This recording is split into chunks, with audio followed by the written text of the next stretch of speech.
Bonjour à toutes et à tous. On va bientôt partir en vacances en camping-car. Enfin, vous allez bientôt partir en vacances en camping-car. En ce qui me concerne, c'est quasiment toute l'année. Mais donc, il va vous falloir pour cela préparer votre camping-car. Quels seront les points? J'en ai déjà parlé d'ailleurs. Les points essentiels et puis le reste, je dirais, pour partir en vacances relativement tranquillement. Alors on va essayer de reprendre un petit peu tout ça, de remettre un petit peu tout ça à jour. Et puis voilà, on va discuter de ça, préparer son camping-car pour partir en vacances. Dans un camping-car, il y a deux choses à bien discerner, distinguer. J'entends par là, c'est-à-dire qu'on va avoir le porteur et puis la cellule. Le porteur, c'est sur une base Fiat, une base Mercedes, une base Ford, peu importe. Donc toutes ces choses-là, sur le porteur, vont être à prendre en compte. C'est-à-dire, il va y avoir l'état du moteur, les révisions, l'état de la distribution, la chaîne de distribution, ça posera pas trop de problèmes. Mais si c'est une courroie, plus de 100 000 km, il faut commencer à y penser sérieusement, je dirais. D'abord, ce sont les niveaux. Il va falloir faire l'huile, l'eau, le liquide de frein. Souvent, d'ailleurs, je signale ça parce que on n'en parle pas assez souvent, mais ce qu'il faut savoir, c'est que si vous n'avez pas utilisé, je parle des freins, hein, vous n'avez pas utilisé votre camping-car pendant plusieurs mois, il y a de fortes chances que les disques et les mâchoires, surtout les disques, soient oxydés. Il y ait un petit peu de, je vais dire de la rouille. C'est pas de la rouille de profondeur, bien évidemment, mais juste une poudre de rouille qui va être en surface. Méfiez-vous car beaucoup ne prennent pas attention à ça. Le freinage sur 15-20 km va être déplorable. C'est à prendre en compte. Donc, les premiers kilomètres que l'on va faire, il faut utiliser les freins au maximum pour pouvoir les remettre à neuf, je dirais, les renettoyer. Voilà. Pareil aussi, beaucoup stockent leur camping-car en serrant bien le frein à main. Alors pour les mâchoires tambour, c'est pas bien bon. Pourquoi? Parce que ça peut coller carrément aux mâchoires et vous voulez repartir et vos freins sont bloqués. Généralement, quand on stocke un camping-car, on met la première ou la marche arrière, voilà, et on est tranquille. C'est à prendre en compte ça aussi, on est sur les freins, bien évidemment. On va passer sur les pneumatiques. Les pneumatiques maintenant, qu'est-ce qu'il va y avoir? Il y a l'âge des pneumatiques, parce que même si on n'a pas fait beaucoup de kilomètres, on va utiliser, je dirais, user, c'est le temps qui va user les pneumatiques. Alors là, il va les user de quelle façon? Déjà, il va les durcir, ces pneumatiques. Plus ils sont vieux, plus ils sont durs. Plus ils sont durs, moins ils collent à la route. C'est pour ça qu'on a des pneumatiques, ce qu'on appelle en gomme tendre, par exemple, pour les compétitions. C'est véritablement, c'est du scotch sur la route, ça. Voilà. Nos pneumatiques à nous sont pas faits pour des rallyes ou des courses ou quoi que ce soit. Ils sont juste faits pour porter. Le problème qu'il y a, c'est que plus ils sont durs, ils risquent de craqueler avec le poids. Le manque de pression, par exemple, fait que on va rouler, on va écraser à chaque fois, et comme quelque chose qui est écrasé, sur lequel on fait ça, et bien au bout d'un moment, ça finit par se craqueler. Et là, croyez-moi, l'état du pneu, il n'est pas bien bon. C'est une chose qui est importante. La pression, bien évidemment, va être à prendre en compte. Alors quand je dis la pression, là encore, méfiez-vous, regardez sur la bande, sur le côté, sur le flanc du pneu, il y a indiqué la pression en PSI. C'est la pression maximale du pneu. Alors si j'insiste là-dessus, c'est parce que si vous allez chez un garagiste, bien souvent, les garagistes, je l'ai vu trop de fois, les garagistes gonflent les pneus, c'est un camping-car, et gonflent à 5 bars. Je vous jure, il les gonfle à 5 bars. C'est une pression qui est faite normalement à froid. Ce qu'il faut savoir, c'est que en fonction du pneu que vous avez, je vais pas revenir là-dessus, j'ai fait une vidéo, des C ou des CP. Les C n'ont pas du tout la même pression que les CP. Les CP, la pression, c'est 5 bars en règle générale. camping-car, les CP normalement. Hein. Donc, si vous avez des pneus en C, parce que beaucoup ont des vannes, les vannes, ce sont des pneumatiques en C, ça suffit. Mais le problème, c'est que ces pneumatiques se gonflent pas à 5 bars. Ils vont se gonfler à 4 bars 5. Faut regarder, c'est indiqué sur le flanc du pneu en PSI. Donc attention aux pressions des pneus, ne pas mettre trop de pression parce que vous allez partir en été. Vos pneus sur la route, ils vont prendre de la température, ils vont chauffer, et qui dit chauffer, dit augmenter la pression. Et si vous dépassez une certaine pression, on peut atteindre les 5 bars 5, 5 bars 7, j'entends sur des pneumatiques qui sont 4 bars et quelques. Hein. J'en ai même vu qui étaient à 6 bars, moi, quand ils sont chauds. Donc méfiez-vous parce que là, l'éclatement, il est au bout du virage. Hein. Donc attention aux pressions des pneus. Ensuite, bien évidemment, il va y avoir l'usure du pneu. Alors, le pneu, s'il a, je dirais, 20-25 000 km, il y a, je vous ai dit, l'usure par l'âge qui va faire que ce pneumatique il va être usé, mais usé, il va craquer, ainsi de suite, mais il va y avoir aussi les kilomètres. Alors tout ça cumulé peut faire que au bout de, je dirais, vous avez votre pneu qui a 10 ans, il a peut-être pas beaucoup de kilomètres, mais il est craquelé, ou inversement, il n'est pas craquelé, mais il a énormément de kilomètres et vous êtes, comment on dit, presque en slick, quoi. Vous êtes au niveau de l'usure, du témoin d'usure, à regarder. Donc tout ça, l'usure du pneumatique, des pneumatiques, les pressions des pneumatiques, voilà, et l'âge principalement. En fait, ça se voit. Vous prenez une pince, vous tournez la gomme sur le pneumatique, vous tournez, vous forcez sur la gomme, vous voyez si elle a envie de se craqueler. Alors si elle se déchire, c'est qu'il est mort, mais mort. Hein. Ça veut dire qu'il n'a plus aucune adhérence.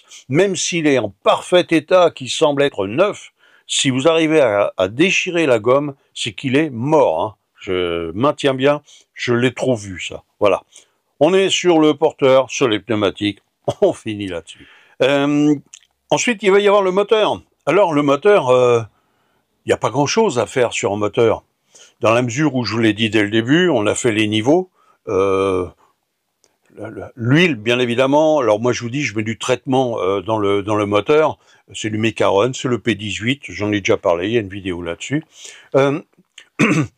Ça me permet d'avoir un moteur beaucoup plus souple, beaucoup plus rond, je dirais, dans son fonctionnement, moins bruyant, enfin bon, plein d'avantages. Voilà, on a parlé de l'huile, on a parlé de l'eau.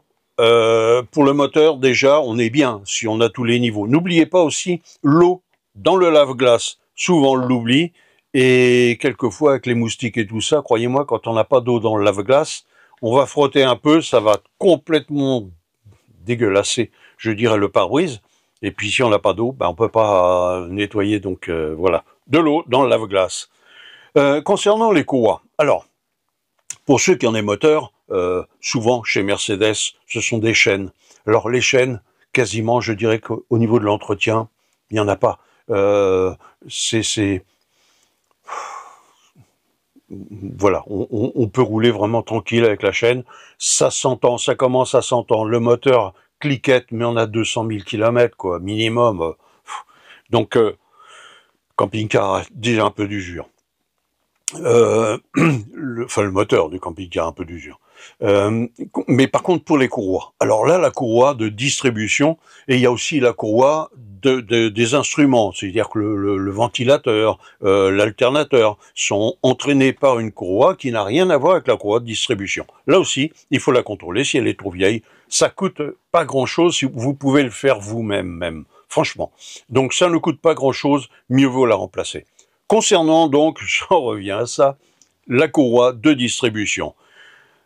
La moyenne, il n'y a pas véritablement de moyenne, ça dépend des motorisations, ça dépend de tout un tas de choses, et puis ça dépend là encore, on va dire de l'âge de la courroie, c'est du caoutchouc, donc pareil, vous avez tout compris, ça se craquelle et ainsi de suite, ça devient moins caoutchouteux, je dirais, et ça prend des risques et ça risque de casser. Si ça casse une courroie de distribution, ça casse le moteur. Là, il n'y a pas de juste milieu non. La courroie de distribution casse, vous cassez le moteur. Donc ça vaut le coup de bien contrôler ça. C'est-à-dire que si vous arrivez dans les 60, 70, 80, 100 000, faut changer d'office. Bien évidemment, normalement, ça se fait pas au dernier moment, toutes ces choses-là. Hein. Mais ce que je veux dire par là, c'est qu'il suffit simplement de se renseigner. Si vous êtes chez Ford ou Mercedes, vous appelez et il vous dira combien de kilomètres vous pouvez faire avec votre courroie sans avoir à la remplacer. Voilà. Alors, c'est soit une histoire de kilométrage, je dirais. Voilà, on va vous dire tous les 70 000, faut changer. On va vous dire aussi tous les 5 ans, tous les 10 ans, faut la changer. Voilà. Et ce qu'il faut savoir, c'est que là encore, c'est pas parce que vous faites peu de kilomètres avec votre camping-car que votre courroie de distribution n'est pas à changer. Hein. La courroie de distribution, c'est l'âge qui l'use aussi. Donc, prenez garde à ça. N'allez pas vous dire, oh, on a 15 000 kilomètres, c'est pas la peine de la changer. Eh bien si, parce que si votre camping-car a 15 ans, eh ben, il y a des chances qu'elle vous casse comme ça, sans prévenir, parce qu'elle est usée. Usée par le temps, j'entends, elle est dure et cassante. Voilà, ça c'est pour la partie motorisation, j'irais dire. Il va y avoir aussi la batterie du porteur. Ben oui, elle est là, elle aussi. Hein. Alors la batterie du porteur, là encore, bon, généralement ce sont des batteries plomb. Oui, encore. Bon, tant qu'on n'aura pas compris, on passera pas à la livre 4 même pour les porteurs. Mais voilà, vous avez une batterie plomb. Ben c'est pareil. Si c'est une batterie sans entretien, batterie gel par exemple, chose comme ça. Bon, il n'y a rien à faire, si ce n'est à contrôler, à la charger avant, mais moi je préfère, c'est ce que je fais, je contrôle la tension. Prenez un voltmètre, vous demandez à un ami qui a un voltmètre ou qui est électricien de contrôler. Si vous êtes dans les 12 volts 4, 12 volts 8, ça peut aller. Si vous avez laissé votre camping-car longtemps comme ça, il se peut que vous soyez dans les 11 volts et quelques. Méfiez-vous à ne pas descendre vers 11 volts 5 parce que là, la batterie, elle aura énormément de mal à remonter, à se recharger après. Donc voilà, généralement on les maintient. Il y a des petits chargeurs qui se font dans les magasins, que ça vaut 10-12 euros, et vous laissez votre camping-car branché sur le secteur, pas sur le secteur, mais le chargeur de maintien sur le secteur, vous alimentez votre batterie comme ça, il vous fait juste un maintien de la tension, je dirais, de la batterie, sans pour autant la charger, hein, elle est juste en entretien. Voilà, c'est plus comme ça. Donc, voilà, à contrôler la batterie du porteur. On a fait le tour du porteur, les freins, les pneumatiques, les niveaux. Eh ben, on peut partir à présent. On arrive maintenant sur la cellule. Alors, la cellule, bah là, il y a plein de choses qui sont à voir. Déjà, on va faire le tour à l'intérieur, on va regarder dans tous les recoins pour savoir s'il n'y a pas des fuites, vous savez, des marbrures. Parce que on a quelquefois des surprises. On n'a pas regardé notre camping-car, surtout en ce moment, avec les pluies que l'on a eues et qu'on en a encore, pas aujourd'hui, heureusement. Mais il arrive que il y ait des infiltrations et puis on voit des marbrures sur les plafonds des camping-cars ou au bord dans les angles, sur les parois et tout ça. Ça veut dire qu'il y a une fuite sur la cellule.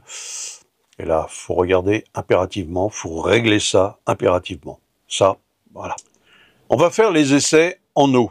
Alors, il y a plusieurs choses à essayer. Quand je parle de l'eau, il y a l'eau que l'on met et puis il y a l'eau qui s'évacue. Eh oui. C'est-à-dire, les bondes. Je vous ai dit, les bondes l'hiver, normalement, avant l'hiver, bien sûr, il faut les vider. Pourquoi? Parce que si on laisse le camping-car à la gelée, je dirais, même si on a vidé les cuves, on n'a pas forcément vidé les bondes. Et ce qui se passe, c'est que si les bondes ont gelé, elles sont fendues, et quand vous faites couler la douche, par exemple, c'est souvent celle-là qu'on oublie.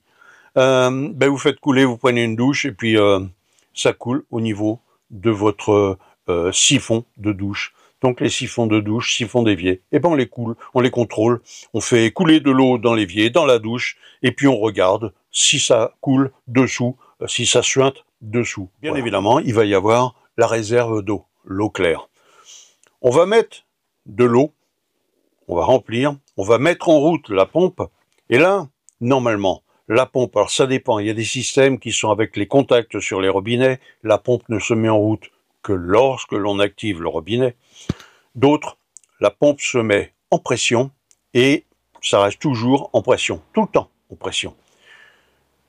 C'est surtout pour cela. Parce que ce qui va se passer, c'est que peut-être des joints se sont desserrés, tout un tas de choses. Si vous entendez la pompe qui se remet en route, j'irais dire assez fréquemment, c'est qu'il y a une fuite quelque part. Il peut y avoir une fuite sur la pompe, il peut y avoir une fuite au niveau d'une liaison.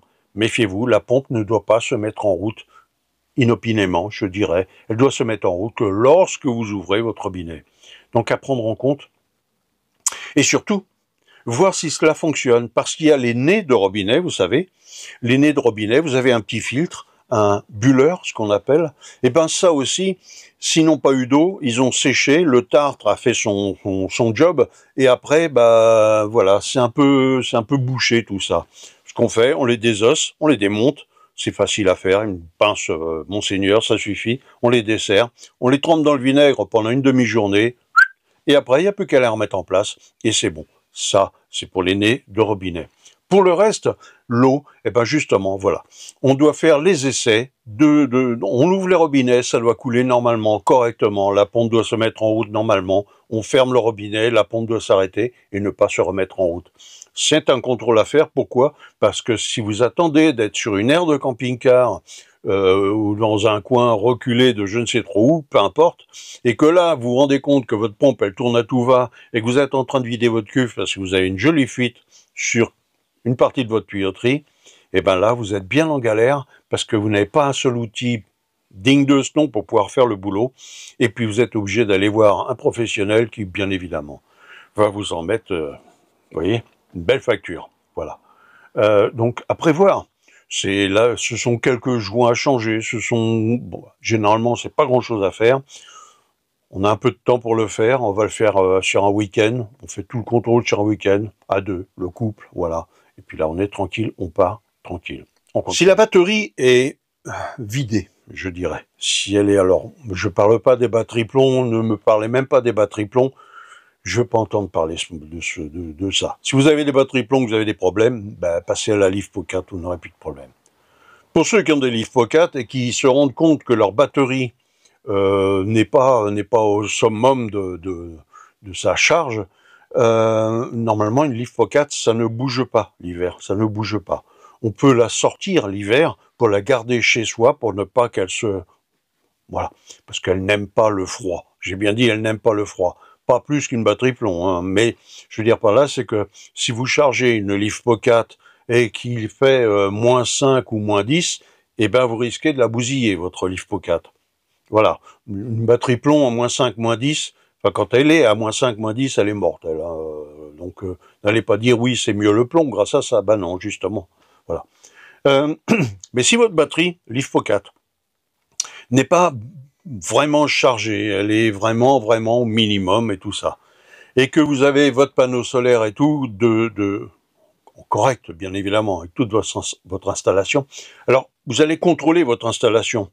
Vous avez, par exemple, moi j'ai le contrôleur, enfin j'ai jamais de problème de toute façon, mais je peux tout le temps contrôler la charge de ma batterie. Ce que je veux dire par là, c'est que si la batterie n'est pas chargée, enfin est déchargée, c'est qu'elle n'est pas chargée correctement. Soit vous avez mis votre camping-car dans un abri, en ce cas, bah, le soleil, il n'arrive pas sur le panneau, il ne charge pas. C'est normal qu'elle soit déchargée, parce que vous avez toujours des courants de fuite, il y a toujours une petite consommation. Au bout de X mois, bah, cette consommation vous a vidé votre batterie, puisque votre panneau solaire n'injecte rien.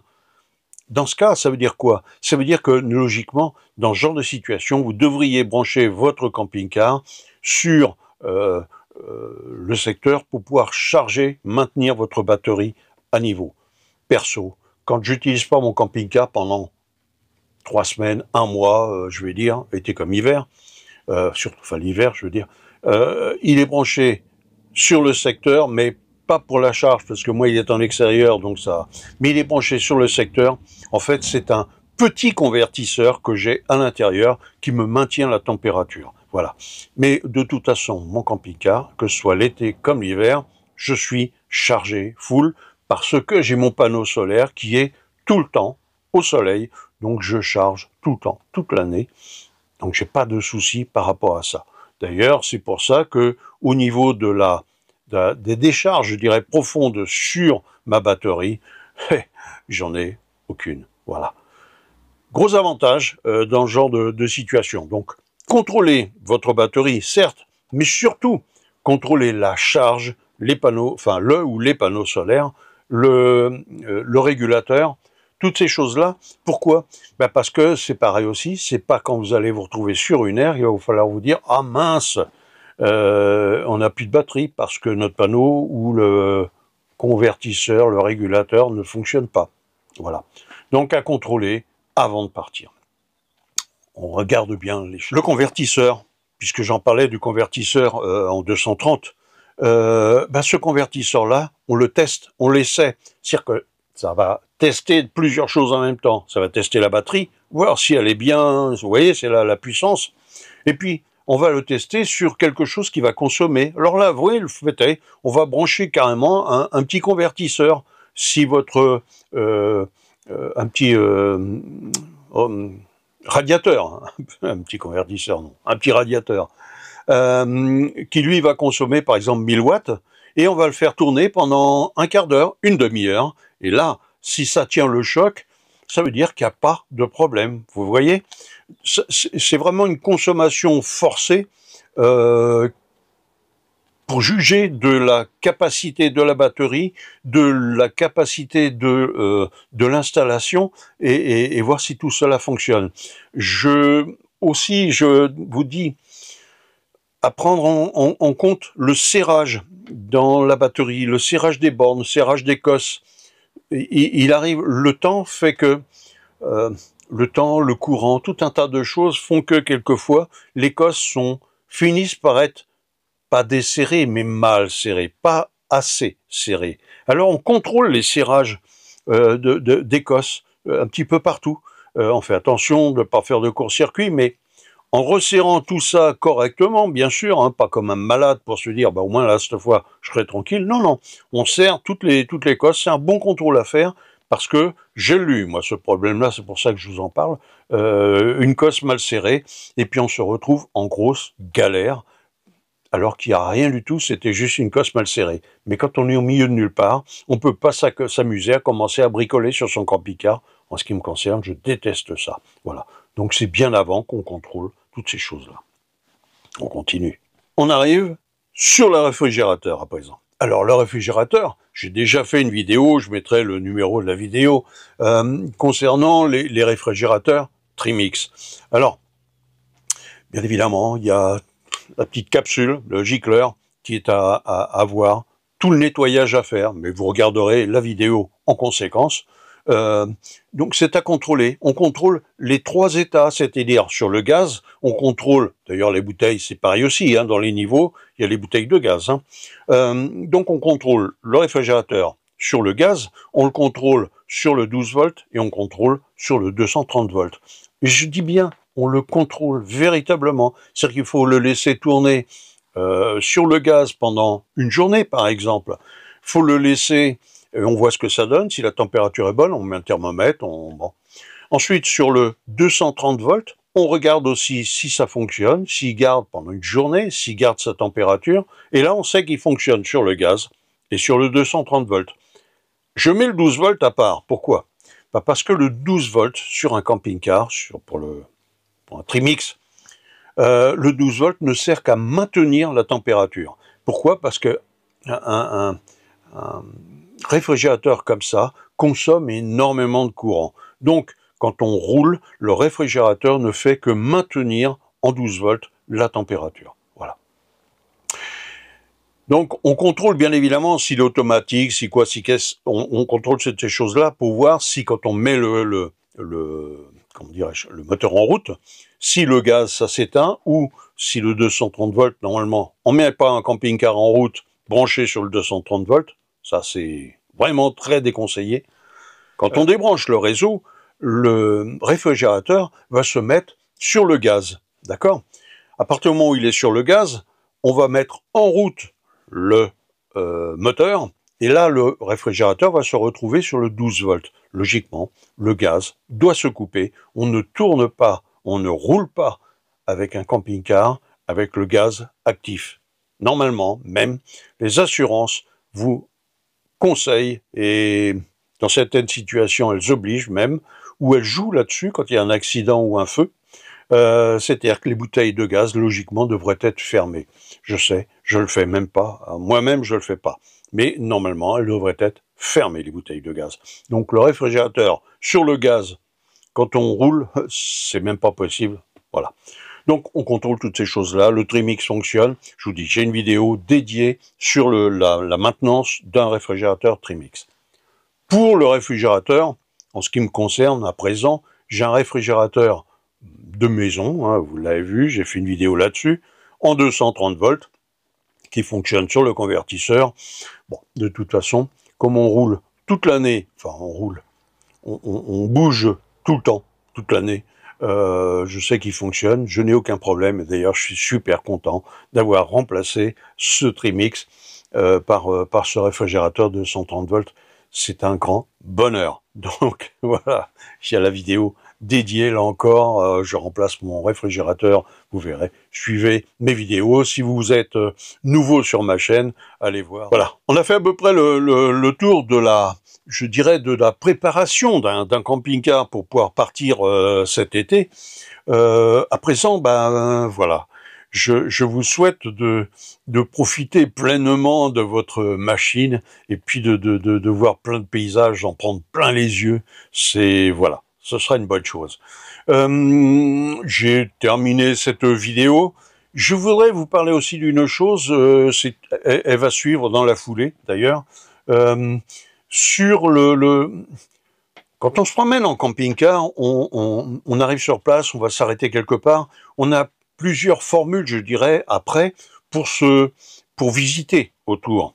Alors, avec le vélo, par exemple, on va rayonner sur quelques kilomètres, cinquantaine de kilomètres. On n'a pas besoin de remorque, on voit juste un attelage derrière ou la soute, voilà. On va avoir aussi la voiture. J'ai testé la voiture avec la remorque, avec tout ça, j'ai une petite Smart avec la remorque qui va avec. J'ai des vidéos pareilles aussi qui parlent de ça.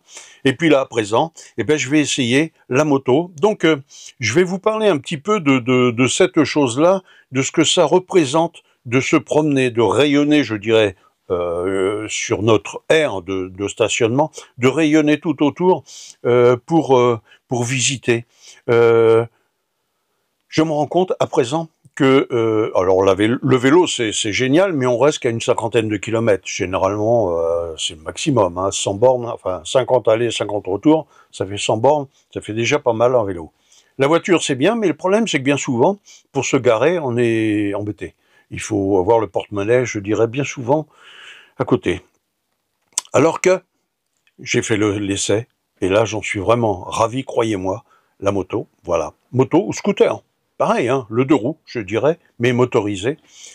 Je me rends compte qu'on a véritablement une autre vision des choses et une autre possibilité de visiter tout autour de notre camping-car. Et là, on peut rayonner jusqu'à 100-150 km par jour, c'est-à-dire aller, retour, ça fait 150, ça fait 300 km, on peut rayonner tout autour, et là, croyez-moi, moi je fais des sauts de puce allez, 80 km généralement, ce qui fait que je rayonne sur 80 km, voilà, et ça me permet de voir tout autour, sur 2-3 jours, on visite beaucoup plus. Bien sûr, il faut qu'il fasse beau, même s'il fait gris, c'est pas gênant. On a même subi un peu la pluie dans ce genre de situation, mais bon, faut pas exagérer, ça le fait.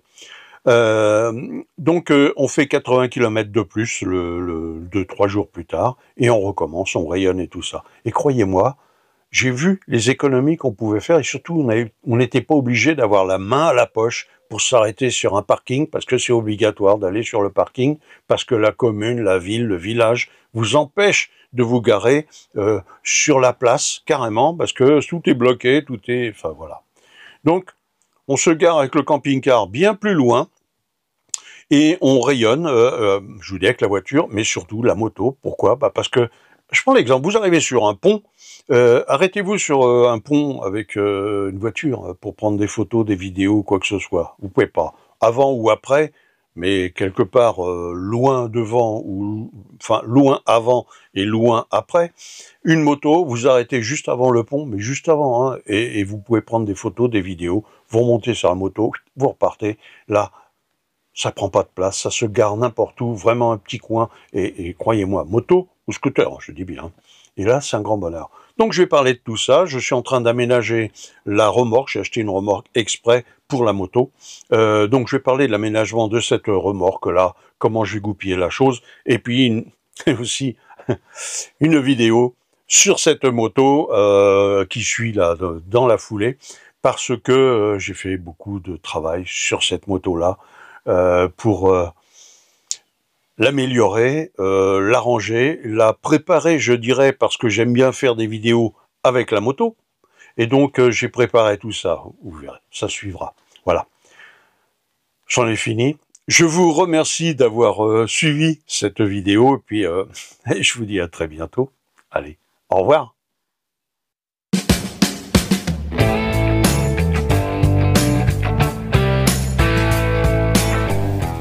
Si cette vidéo vous a plu, likez et puis abonnez-vous pour la prochaine. Allez, à bientôt.